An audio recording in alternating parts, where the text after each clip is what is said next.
welcome to Amazing Stories from the Hood, Episode 3. Life in the hood can be pretty rough, and a lot of factors contribute to this. But the only factor that matters the most to a young boy in the hood is peer pressure.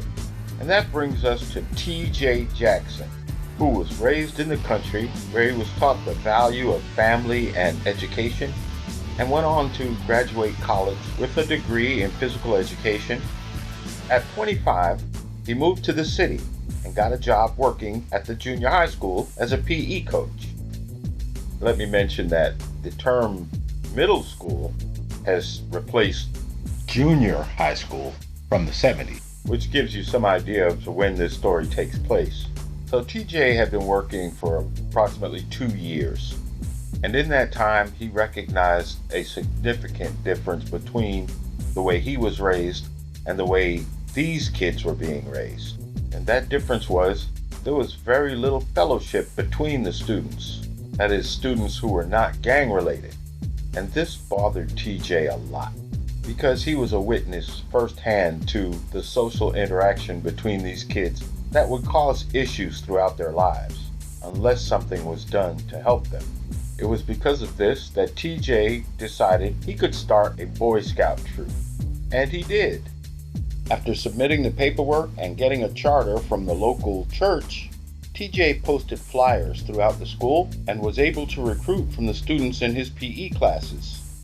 And it was in this that the peer pressure took its greatest toll, and rightfully so. Because there is one truth above all, and that is, the hood don't raise no fools. And where the mission of the Scouts is to instill leadership and responsibility, instilling a sense of citizenship falls on many deaf ears in the hood. Where a country that espouses all men are created equal, living in the hood teaches you that means all men are created by the same universal sexual act. Because the reality of living in the hood is evidence that all men are not treated equally. So for the first meeting, only 4 boys showed up. But as the meeting was taking place after school, the boys explained to TJ that others would have been there if they had been able to find a way to get home afterwards. So TJ gave these young men their paperwork that their parents needed to fill out, and also, when asked, they were given extra paperwork to give to their friends who couldn't be there. It was then TJ realized he was going to have to arrange for transportation for these young men to get to and from the meetings. This also gave TJ the understanding that he was going to have to provide a lot more than just transportation if he intended for this scout program to work. The next day, TJ received 4 applications from the boys who were there at the meeting, and the following day he received another 8 applications, making it a total of 12 boys that were interested in his scouting program. And the boys made it clear they were very interested in the scouting program. Where the parents seemed to be lukewarm about it, the boys were definitely excited about it. TJ read the applications and learned that each of his scouts were boys who had moved to that area from somewhere else. They were not raised in the neighborhood, which made it clear why they were basically misfits and outcasts from so much of the other kids. Encouraged by the boys' enthusiasm, TJ began to really contemplate how he could make money for the scouting program. So he called back home and spoke with his father asking for advice, whereupon his father advised him to sell what we have a lot of, and that was vegetables. Over the next few months, the boys started to really come together as a unit and develop a scout run program. TJ realized it was time to get these boys some uniform.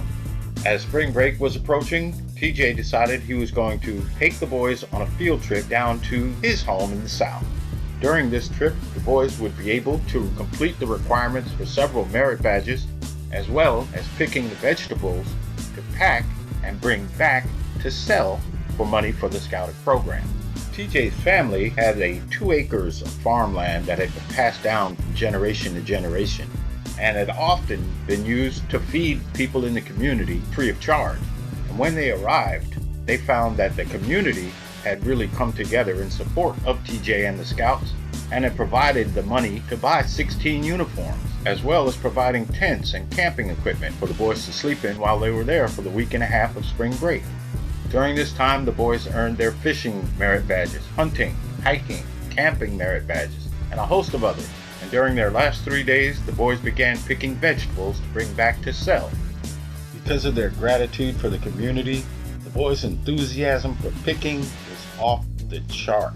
At the end of the first day, TJ realized this is a lot of produce. They had picked tomatoes, cucumbers, squash, corn, green beans, cauliflower. By the end of the second day, they had doubled that. TJ realized this is way too much for me to be bringing back, and explained to the boys that most of what we're picking is going to have to stay here with the community. The boys were excited about that as well. Later that evening, as TJ's father came home, he told TJ to come outside for a minute. TJ followed him, and outside, connected to the van that TJ drove down, was a U-Haul trailer. TJ's father told him, "You just drop it off up there."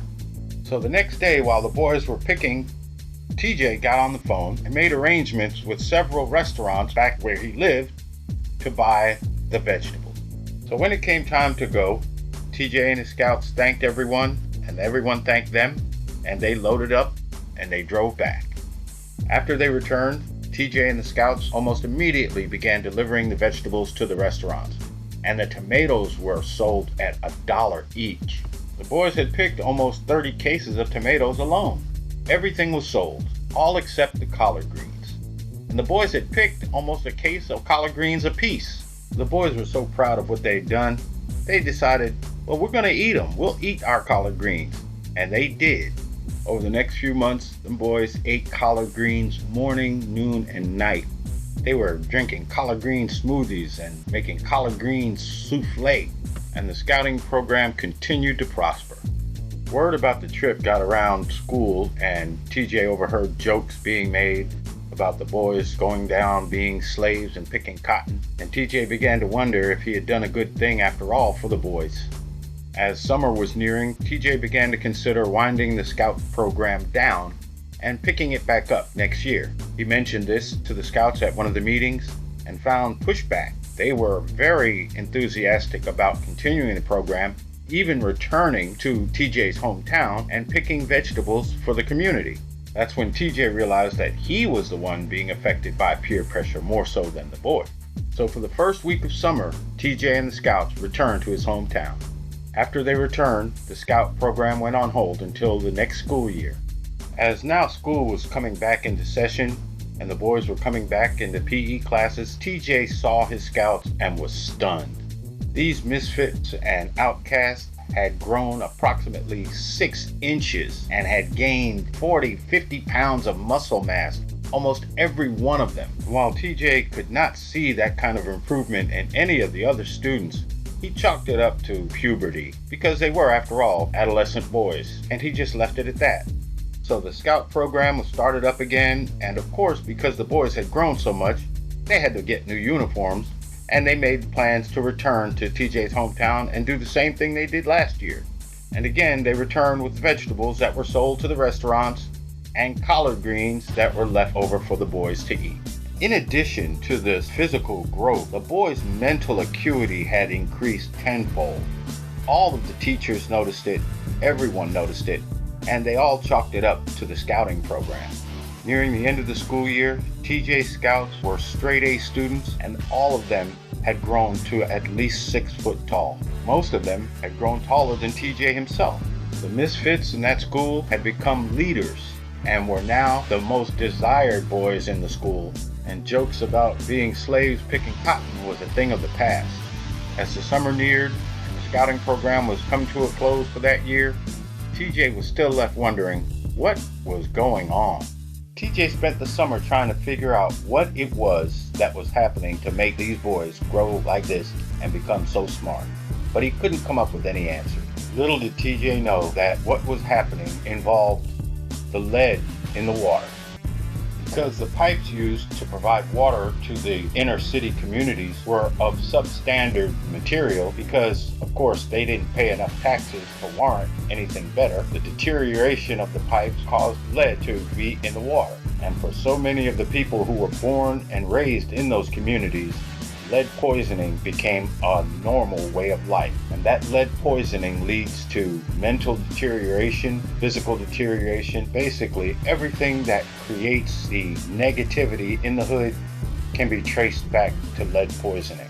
But the combination of the nutrients and vitamins found in collard greens, when added to the lead in the water, particularly because those scouts were not born and raised on lead poisoning, created just the opposite effect in TJ's scout. And each one of those boys went on to do incredible things with their lives. I want to thank you for tuning in, and I hope you enjoyed episode 3 of Amazing Stories from the Hood.